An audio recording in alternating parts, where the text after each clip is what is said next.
Hello guys, good afternoon. Happy Thursday everybody.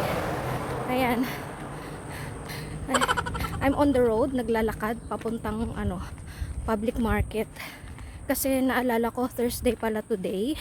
Sana maabutan ko yung public market today.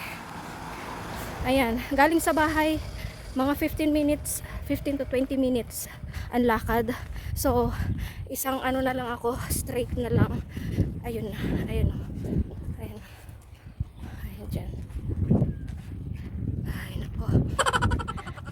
Ayun, medyo hindi naman masyadong mainit today kasi may mga makulimlim nga sa ibang parte.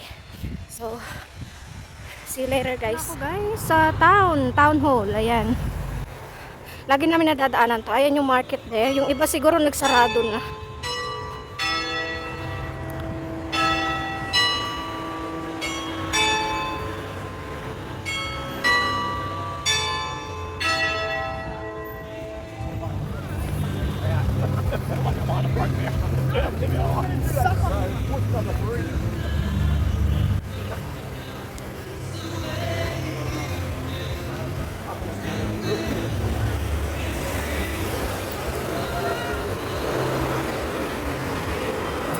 Yan, ganito ang public market dito sa OC.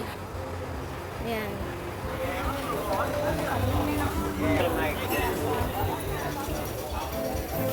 Ayan, konti na lang tao maya-maya kasi magsasarado na.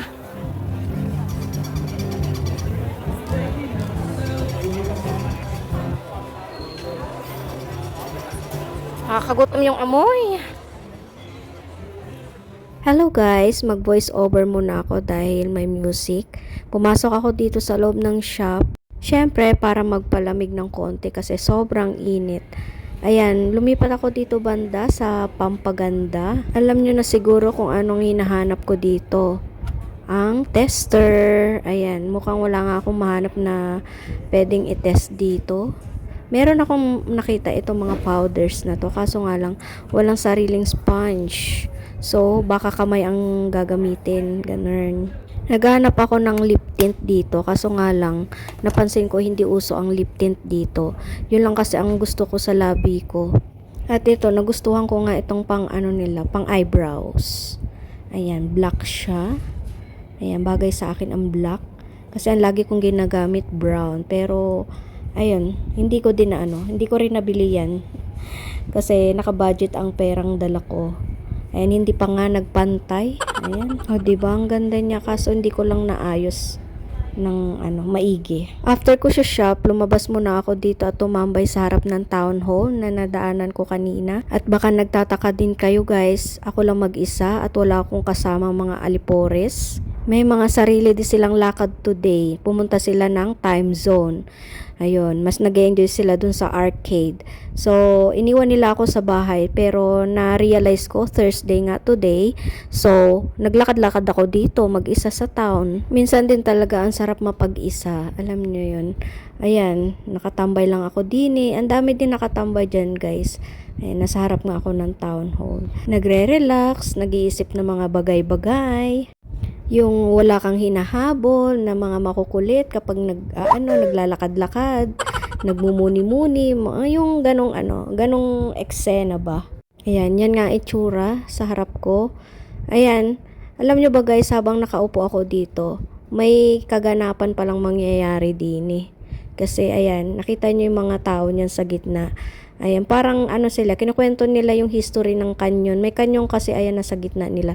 So, nila yan, papaputukin nila yan. Sayang nga kasi hindi napanood ng dalawang bugoys ko to dahil sigurado, ayan, bet nila yung mga ganyang kaganapan.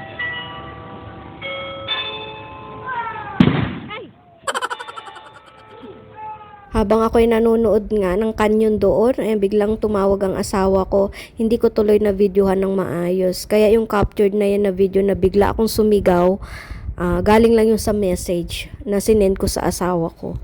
Ayan, fast forward na nga tayo, nakauwi na ang lola nyo, nasa bahay, nagsasampay na nga. Dahil habang pupunta ako ng town kanina, naglalaba na may nakaikot sa washing. So, ayan, nahinto na. So, isasampay ko na lang. So, then, after nga ng pagmuni-muni ko doon sa town, ayan, back to reality na, 'di ba? Ano na ulit? Buhay nanay, ayan, trabaho ng nanay. Ayan, sobrang nauwaw ako guys dahil lang naglakad, tapos mainit. Ayan, parang natuyuan ako ng ng tubig sa katawan. At nandito na nga din pala sila guys. Nauna silang umuwi sa akin. So, hanggang dito na lang guys. Sana na-enjoy nyo tong video ko na to. Hanggang sa muli. Salamat! Bye!